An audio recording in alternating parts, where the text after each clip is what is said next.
Hi, welcome back to my channel. I'm Miriam Manzo. Today's video is sponsored by Squarespace, the ultimate platform for building websites and online stores. Today's video, we are at Alexandra Boulevard. This is a condo which was another crossover project between MMI and the staging crew.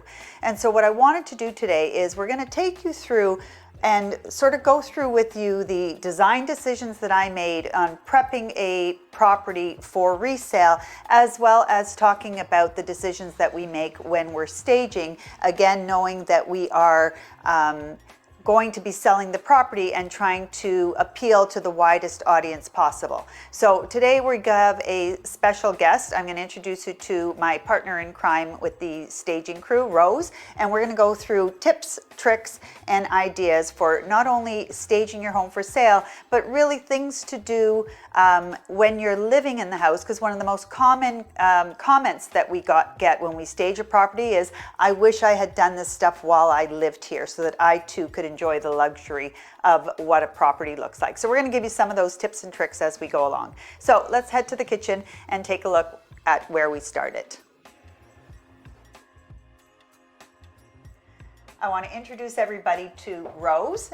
Ro, remember what this place looked like when we first came? Oh, I can't forget. It's a big change. So we actually didn't do a huge amount, if you remember, but the changes that we made had huge impact. So the first thing that we did was we changed the cabinet doors themselves. So we went with just a simple shaker, and then we did new hardware. Now that's a really simple fix that you can do for your homes. You don't need to change, if the layout is good, you don't need to change the footprint, but you can change the doors and give that a whole different look, which you can say, see, this really made such a huge difference. And then we did change the countertop. We changed the flooring throughout the entire apartment.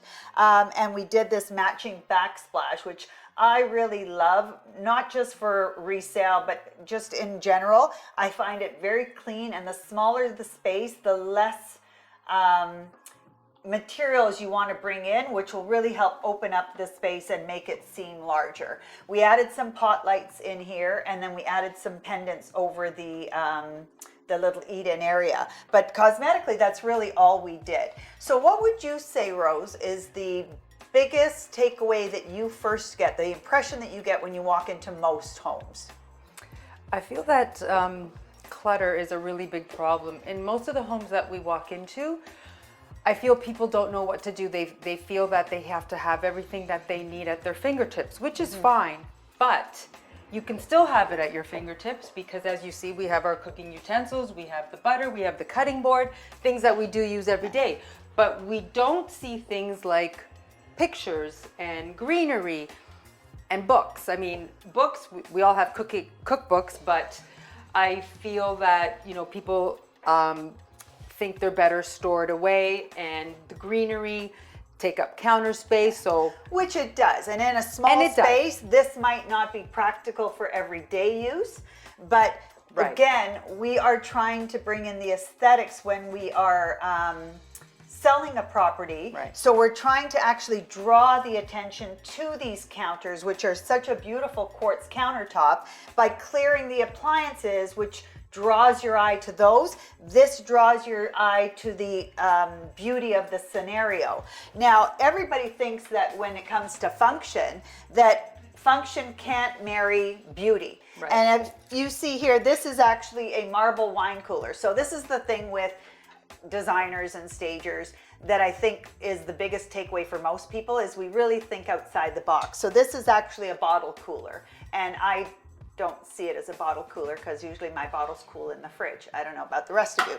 So, but this is a great vessel for keeping things that you need every day at the stove, your collection of wooden spoons. So it's function and beauty together. So it's showing the clients. She is a master at, I have to say. There are things that I don't even know where they come from and where she comes up with some of the, but they're functional and they work really well. Yeah. Again, you know my motto, there's no reason why you can't live a luxurious life every day. 100%. So it's just, like I said, thinking outside the box. How can I make something that is so mundane as a wooden spoon elevated? And one of the tricks to doing that is if you think bulk. anything that you bring in multiples, lushness, is going to give it a sculptural quality, and it's going to give you this look. So 3 items that you would use every day at your stove, but we've elevated it to really something special. And then again, not an expensive handle here, but a little bit more geometric in shape. Very clean, and it really makes a difference in modernizing a kitchen.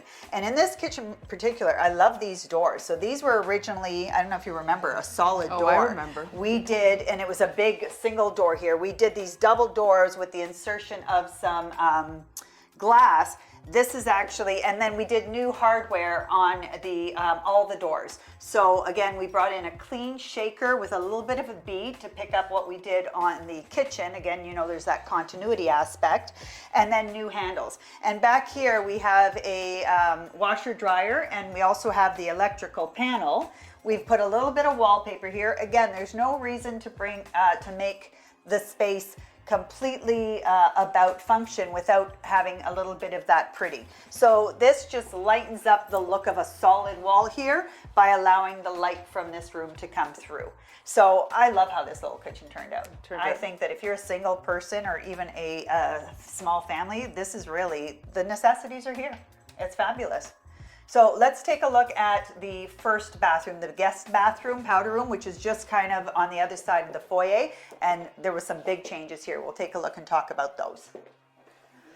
Let's talk about the design decisions we made in this bathroom first. So again, Ro, if you remember, the homeowner had actually divided this originally in two, given part of this to the primary bedroom ensuite shower, and then left this small space here as the shower. So we took back what was originally taken and gave a proper bathtub and shower here. The tiles that were used, we went with a porcelain tile. We tried to keep it very neutral, and then because it is a condo and we couldn't do a niche for shampoo, this is a great idea to have this glass shelf in the shower rather than the old wire ones that everybody used to use. So that's a convenience thing that we did. I also wrapped the room in this beautiful vinyl wallpaper just to bring some depth and texture to a small space. And then we did a floating vanity with drawer storage, just again to keep it very neutral and really appeal to the widest range of people. And then from a staging perspective, Rose, what do we do in here? I feel like it's important to bring a little pretty into our bathrooms, into our en-suites. I feel that little trays for towels, a little bit of decor. Again, going back to the kitchen, bringing in some green. I mean, there's only so much you can do, but so little goes a long way. And this would be otherwise dead space. We've talked about the space above a toilet before. So you can see I still have a piece of artwork here, as well as the addition of these shelves, which is so inexpensive to do. And obviously we've zhushed them up in a really pretty way, but for day-to-day use, this could be a great place to have some really pretty containers with your Q-tips and cotton balls. And if you've got really beautifully packaged moisturizers and stuff, it's a great place to bring in a little bit of extra storage without really spending a lot and breaking the bank. And then the last decision we made here was again to bring in this frosted glass door so that again you're allowing a little bit of light from both spaces to pass through, but it also lightens the look in terms of it being a flat surface which stops the eye. The glass gives some reflection and gives some depth to a room, makes everything seem a little bit bigger. So now let's head to the main space and talk about the changes we made there. Let's talk about today's video sponsor, Squarespace. Squarespace is the perfect platform for anyone running a business who is looking to increase their online presence and build their website. It allows you to build a website, your online store. It offers marketing tools as well as business analytics. It is the perfect platform that we here at MMI love to use, and I'm going to tell you about some of our favorite features. We find Squarespace so easy to use. One of our favorite features is the blogging feature. With Squarespace, you can easily create a blog on your Squarespace website. You can save your edits, come back later, categorize, share, save a copy as a newsletter, and schedule your posts too. We love using this tool for our monthly newsletter, covering past video ideas in depth, which is then posted on the first day of every month. Another tool we love using is the mailing list. We use this tool to send out our monthly newsletters to subscribers and easily get the right message to the right people. We collect email addresses through our website and then send subscribers the information they care about most. With Squarespace, scheduling clients can quickly view your availability and then book their own appointments or classes. This tool is a very simple yet useful tool. Follow the link in my description and use code Miriam Manzo for 10% off your first website or domain. I encourage you to take a look at this incredible offer. This is a platform you will love using. The biggest change is seen here in the living room and dining room. So starting off with the entrance into this space, it was an actual doorway that had heavy trim work on it. And then this was originally, if you remember, Ro, the dining room. And we had a wall jutting out here with a column on it. And then the living room section was at the back. So we've flipped that. We got rid of that wall, opened up the space, and there was a wainscoting on the wall. So it was really dark and heavy looking. I mean, even though the colors were light, they were more cream-based, I remember, and it was just heavy feeling. So we stripped everything down, like I said, opened it up, added pot lights, added beautiful crown molding, and then we, as I said, reversed the space. So logically, yeah, it probably makes more sense to have the dining room closer to the kitchen, but it's not a big space. So I like the idea of putting it at the back. That way in the summertime, you have the doors, the patio open, and it's a little bit more sort of al fresco. And by moving the living room here, we get a better view of the TV. So I don't know if you remember before, this wall actually jutted back. There was a closet on the other side. And so half the wall went back, half was forward. So you really had a small space for the TV. And he was watching the TV from that angle over there. And it was really dark, masculine furniture.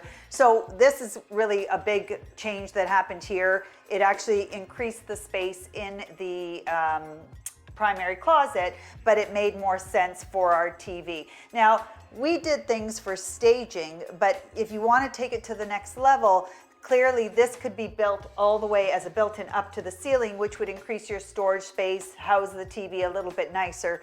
But again, these are things that the new homeowner can decide to do. And we like to work with the new homeowners and kind of give them some of our ideas in case they want, like I said, take it to the next level. So in terms of spacing, Ro, again, what are some of the things that come to mind for you when we first walk into spaces? For me, the dark, heavy, too much furniture is a big thing when we first see a lot of spaces. I feel that when we accessorize, and we accessorize with our pillows, and we accessorize with our books and our candles, it makes it a warmer space. It makes it a more inviting space. I believe that, you know, a little bit of color always works as well. The best thing she did in here was actually reverse. So I believe that it just works. The flow just works a whole lot better as you walk into the unit as well. Yeah, and then scale of furniture is really important, and this is where a designer really helps out. Again, I talk about this all the time, that for me, any design starts on paper. I need to see it as from a bird's eye view to know the scale of the furniture. And I think that's what a lot of people get wrong. And then the simple things. Art is usually hung too high. So you can see here over our couch, because the ceiling is lower and the scale of art that I've picked, there's a balance between what's on top and what's below. In terms of the width, I usually like to use about the 3/4 rule. So whatever your couch is, you want to fill 3/4 of the space above it with art. And then coffee table styling. This is like one of those things that everybody always gets confused about and asks what to do. And it's really simple if you think of it this way. Divide your coffee table into 3 sections, and you've heard this before, work in multiples that are odd numbers, so either 3 or 5. So in our case, we have 3. And I've divided it into 3, but I've only placed things on 2/3 of it, so I left 1/3 empty. And then I think accessories that everybody needs is coffee table books is a huge one. candles, because the luxury of scent, I think, is something that is 100%. really overlooked in spaces. And then, as Rose said, greenery and flowers. In all of our projects, you're going to see a multitude and a mix of plant material and flowers. As Rose said, it cozies up a space. It It much warms warmer. it up. You'll see here, we've got this little built-in niche where we brought in some accessories.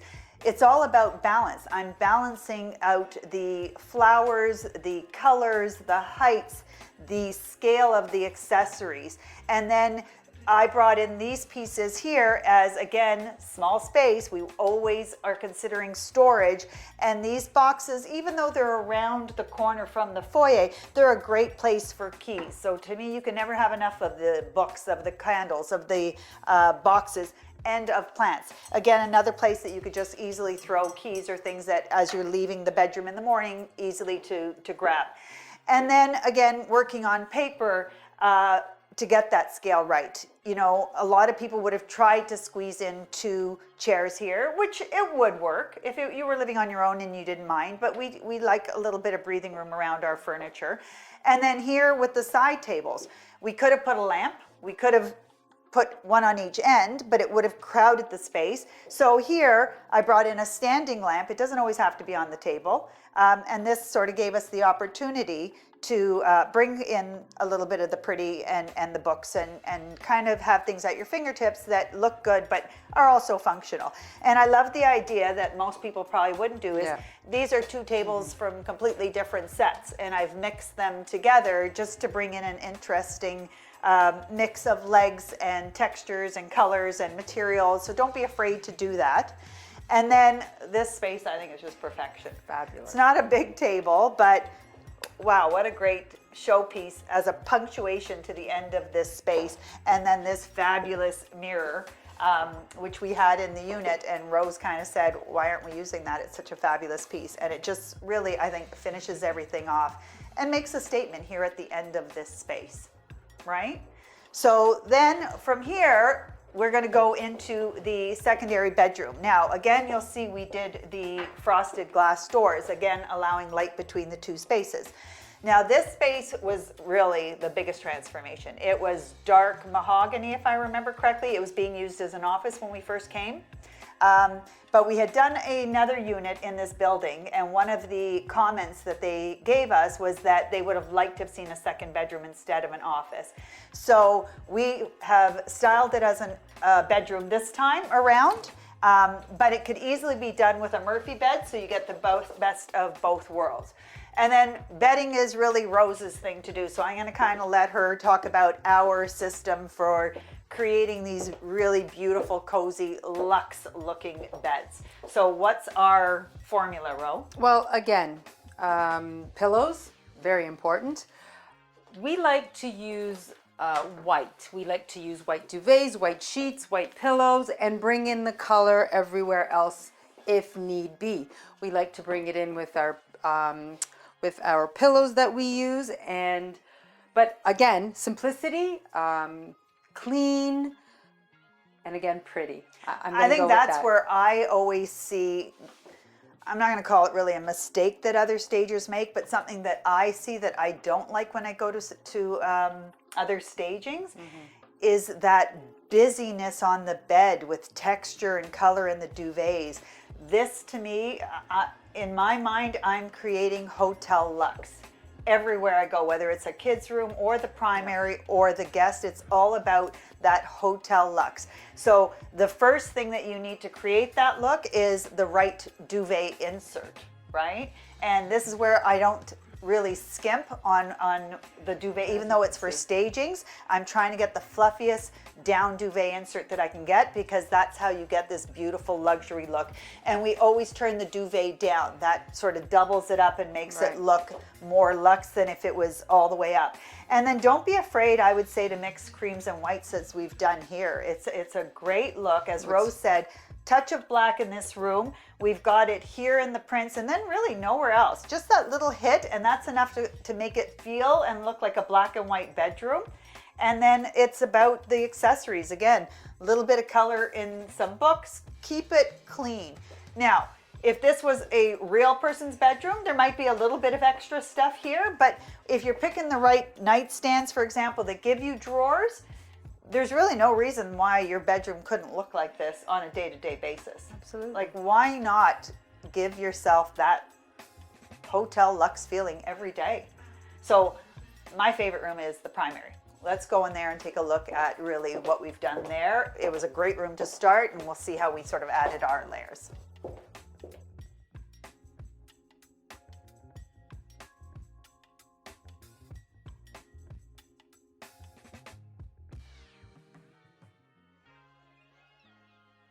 We're in the primary, and you can see it's a great size room, really, whether it's a condo or a home. This is a generous sized primary. So it was easy in terms of deciding bed size to do. We went with a king here. But then I'm going to talk a little bit about the other pieces that we brought in. And again, how I styled them for staging versus how I would do them as a design. So if we start with the art, again, you're going to see that same formula that I just gave you in the living room with covering 3/4 of the wall applies here too. And you'll notice that I keep the spacing between multiples quite tight, usually only between 1 inch and 2 inch. You want them to read as one piece, and that's why I don't like it when people leave that like 6 or 8 inches in between. It's a grouping. It's not 3 individuals. So you've got to think about things in that way. And then our bed, again, that same formula, Ro. We love the double white pillows at the back, and then we stack our pillows in front of that. Same thing with the duvet. And then we've brought in a little bit of the dark with the nightstands, and you're going to see where I balance that on the other side. But really, we didn't really do much to this room other than paint. I feel it's important to utilize the entire space. Yeah. Originally, we hadn't put anything here, and when we were done, the day of, we kind of stood back and looked in and said, you know what, it'd be a waste not to show that we can really use this space and use it well. Yeah. So we had decided to add this console and mirror, and again, just dressed it up a little bit. So that's something we've talked about in the past, is sight lines. You want to take a look, step back and see what you see, because that's what people who are seeing the space for the first time are going to notice. So stand at different points in your home or your apartment and take a look. One of the tricks I like to tell my design clients to do is take pictures of your space, go away for a week, and then come back and look at those pictures. You're going to see it through fresh eyes, and you're going to see what other people are seeing, and you're going to know when things are out of place, when there's too much or when there isn't enough, as in this case, as Rose said. And one thing you'll notice is that there are never any mixed sets, not in my designs, and certainly not even in our stagings. We are trying to create a curated look. Like, we didn't go out and buy everything in one store, but we've rather been living in the space for a while and have added pieces. And that's the look that you get by bringing all these beautiful separates that tie together. We've got the Mongolian fur here, and then we saw that repeated again in the bed. And then under the window, we've got this beautiful boucle bench. And everybody thinks the bench has to go at the end of the bed. But really, what's the point of a bench? Exactly. Again, that comes back to what Rose said about using a space and the complete space. You're paying, I always say, you're paying tax on all of the square footage, not just the pieces that you use. So you may as well use the most of it. So that bench under the window is a great place to throw your clothes at the end of the day. It doesn't have to be in front of the bed. And then this is probably my favorite little thing that I added in last minute. And again, everybody thinks bedroom has to be a dresser, but why? Why not think, again, back to what we were saying, outside the box, and think about how retail stores display. So what a great way to display some of your favorite pumps, some of your favorite purses, jewelry storage here. It doesn't have to be dresser. There's no reason why a pair of shoes couldn't be put on this and displayed with a glass cloche. And then if you wanted to take it a step further and you really needed more storage, this would be an ideal spot, again, for built-in storage right to the ceiling. I would build the TV in, and I would do some open shelves and then closed for storage. You know, everybody thinks that your clothes have to be in the closet. this is a great way if you are renting, if you have a small space, but you want extra, you have that extra foot, think outside the box and think display. Even IKEA has some great shelves that we've used to really elevate and personalize your space. And then again, you'll see our glass door. We've taken that theme and run it right through, and we have here the primary bathroom. So let's talk a little bit about, again, from a design feature. You're gonna see in the before space, this was the entrance to a very small, very awkward shower. And although beautiful materials were really used in that bathroom, it was all high-end luxury marbles, they were really dated. It was that cream that was in 25 years ago. And so again, knowing that we wanted to appeal to a broader audience, we continued with the floating vanity that we saw in the other bathroom, same marble floors, same color theme. I actually brought the vinyl wallpaper in from that bathroom as well. And then we gave storage where we could. So this hanging floating piece is a great place. And then back to our shelves. You see them in every single one of our stagings because really they work, right? They work and very especially well. in a case like this where this is the wall that you're seeing. Yeah, a piece of art would have been great, but you get the best of both worlds here, right? And even though this bathroom does have quite a bit of storage, this really, like I said, gives you an opportunity to bring both storage and pretty. And then one of the beautiful things about this bathroom is we did the curbless shower. So there is no curb going in. You just walk right in. And there's that little glass shelf again. Again, it's a condo. You can't do the niches, but we wanted to give a way to bring your shampoo bottles and all that and not have them sitting on the floor. So those are really easy things to do. But I think it turned out really pretty. So different than when we first showed up here. Oh my goodness, it doesn't look like the same unit. No, at all. At all. So we are going to market in a day or two. I think it's going to go fast, even in Toronto's sort of stale market somewhat.